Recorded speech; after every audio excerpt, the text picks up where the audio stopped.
स्वागतम्।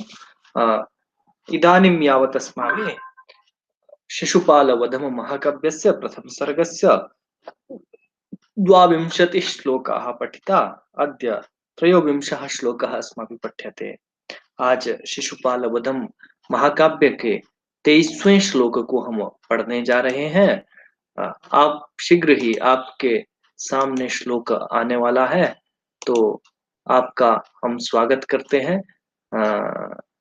इदानीं भवतां पुरतः श्लोकः दृश्यते। अ, किञ्चित् बृहदाकारेण अस्य दर्शनं भवेत्।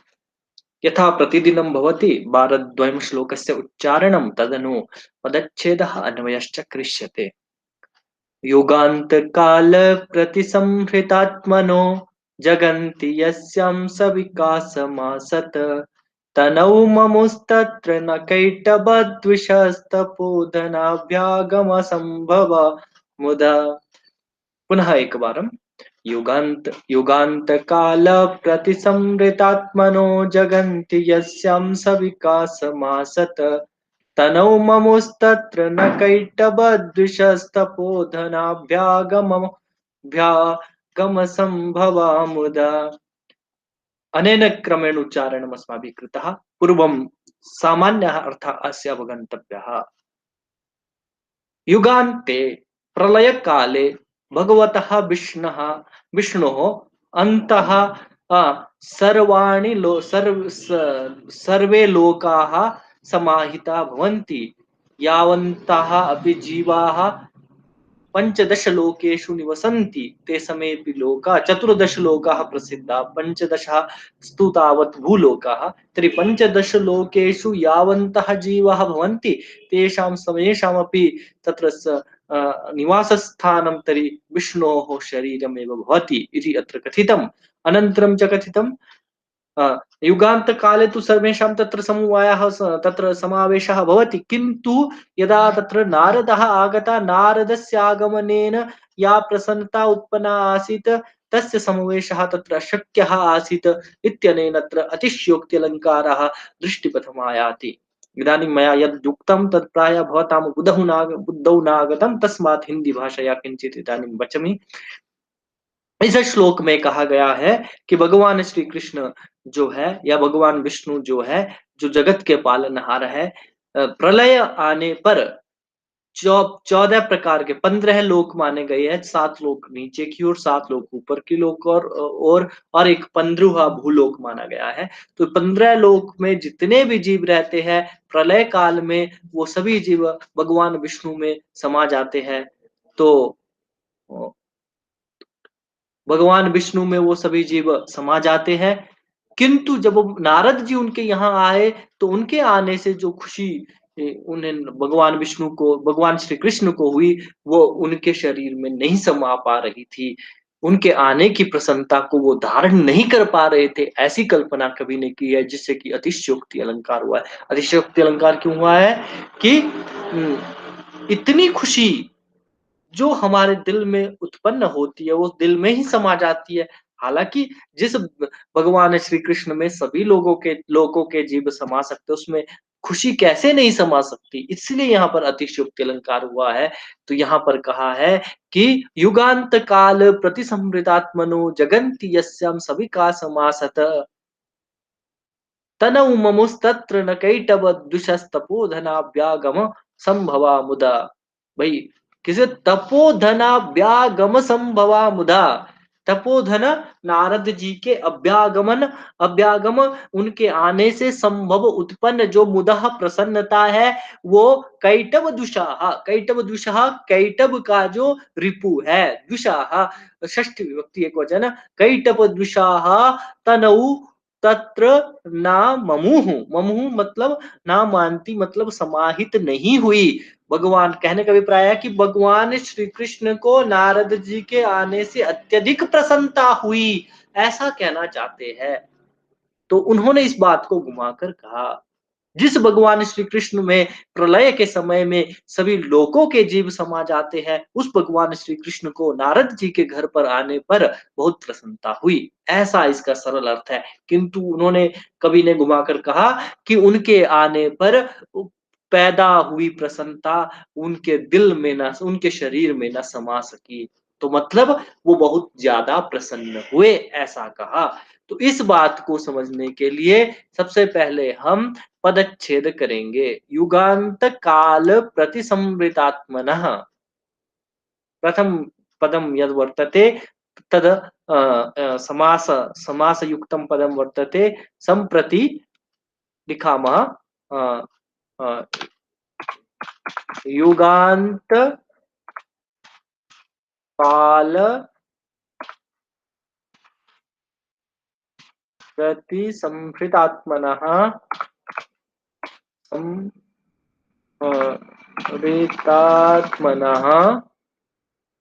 जगन्ति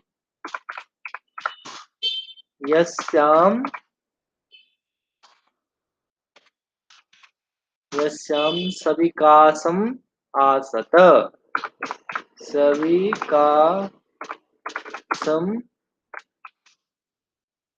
आसत। अनेन क्रमेण वयं पदच्छेदं कर्तुं शक्नुमः। अग्रे प्रथम पादद्वयम् अत्र समाप्तिं गच्छतः अग्रे तृतीयं पादं गच्छामः। तनौ ममुः तत्र न कैटभदृशाः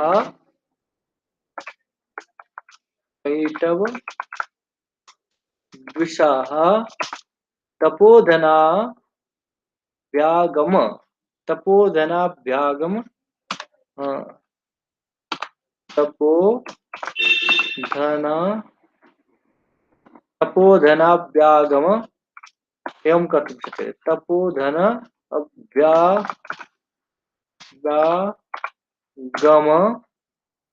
संभवा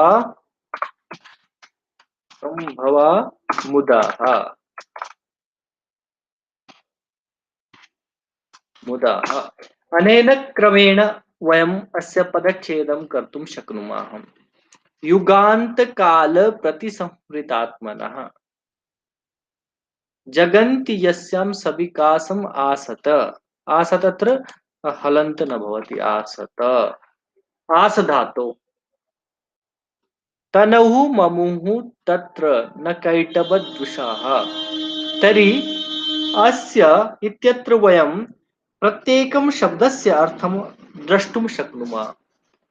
सर्वादौ यः शब्दः वर्तते युगान्तकालप्रतिसंहृतात्मनः प्रलयकालोपहृतजीवस्य प्रतिसंहृतात्मनः युगांत काले प्रतिसंहृतात्मनः प्रतिसंहृतात्मनः भगवतः विष्णुः कृते अयं शब्दः प्रयुक्तः वर्तते कि भाई युगांत काल में प्रलय के समय में युगांत युग का जहां अंत हो जाता हो युग जमा अंत युगांत काल में प्रतिसंहृतात्मनः प्रतिसंहृतात्मना सभी जीवों के जो आश्रय भूत है जगन्ति यस्याम सभी का समासत जगन्ति जगन्ति शब्द का प्रयोग यहाँ पर जीवों के लिए किया गया है। जीव भुवनों के लिए किया गया है। भुवन है जितने भी भुवन है 14 प्रकार के या 15 प्रकार के भुवन है उन लोगों के लिए जगन्ति यस्याम सविकासम आसत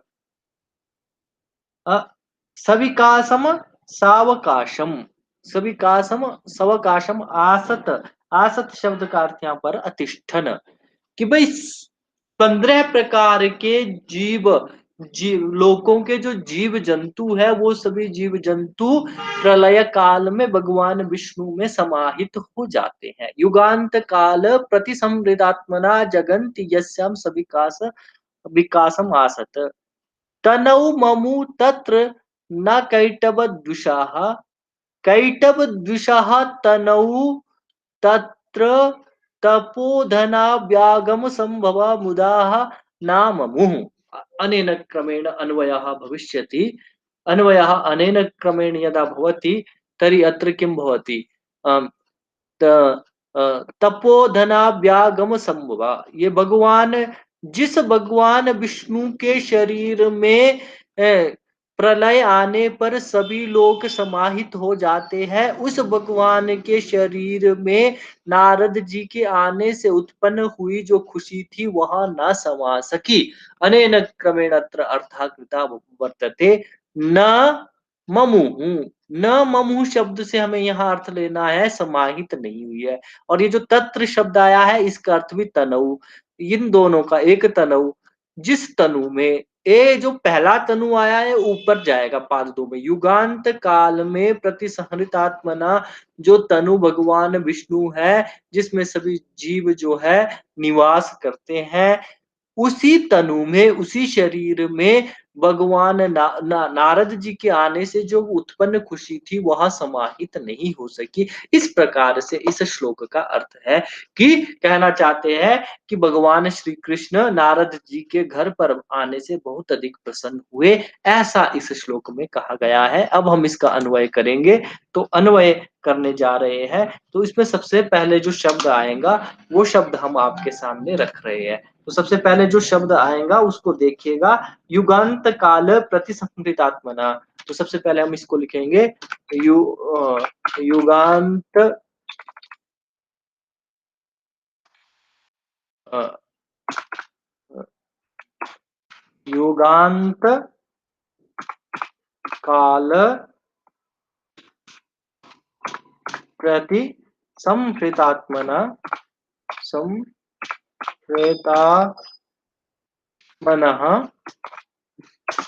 कैटभद्विषाः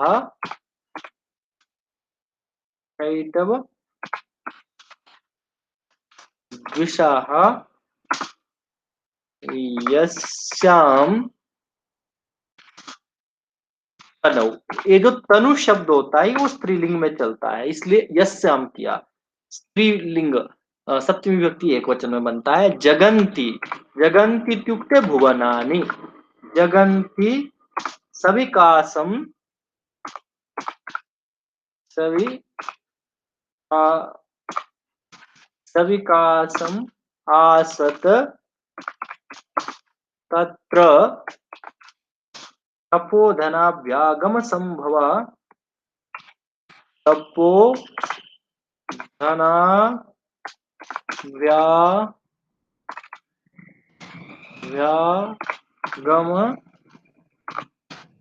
संभवा मुदः न मुमुहु।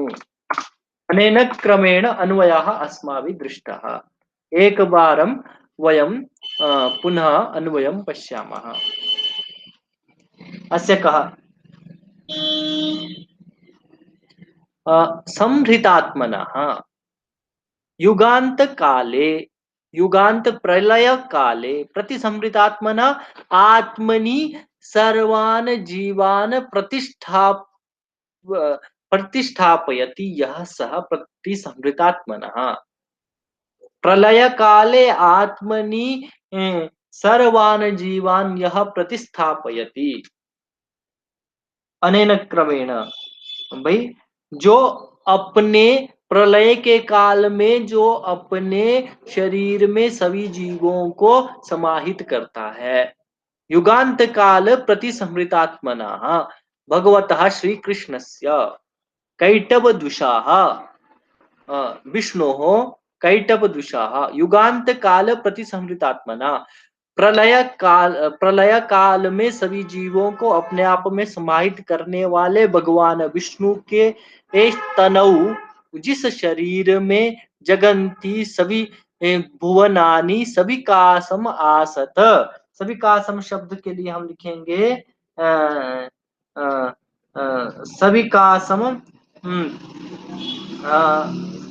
सभी कासम प्रविष्ट, या सभी कासम के लिए जो संस्कृत में हमने शब्द देखा वो था सभी कासम सावकाशम, सावकाशम आसत अतिष्ठन।